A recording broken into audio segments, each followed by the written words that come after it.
buko juice. Ayan, no? Ito po ang ating buko juice. Ito po ay hindi ko na nilagyan ng sugar. Hindi ko na yan nilagyan ng milk. Yan. Ganyan lang siya. Plain lang siya. Tapos, iniinom ko na yan, guys. Hindi po ba? Ito po ay kakauwi lang. Yan. Maraming nagtitinda ng buko sa tabi ng daan.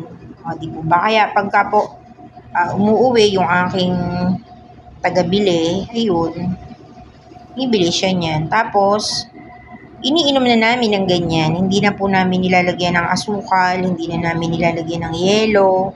Yan, as is lang po siya. Pero po pwede nyo po yung lagyan ng yelo. Kung gusto nyo, lagyan nyo siya ng condensed milk. Yan. Tapos, kung gusto nyo nga po, pwede nyo nga i-blender yan eh. Diba? Buko shake. Kaya lang po ito, malambot ito. Hindi yan yung ginagawang buko shake. Kasi diba yung ginagawang buko shake, medyo matigas-tigas. Pero ito po guys ay super lambot. Ayan. Kung nakikita nyo po.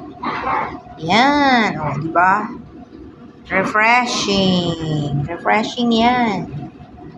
O, yan. Less ang sugar. Pero syempre, in moderation lang palagi.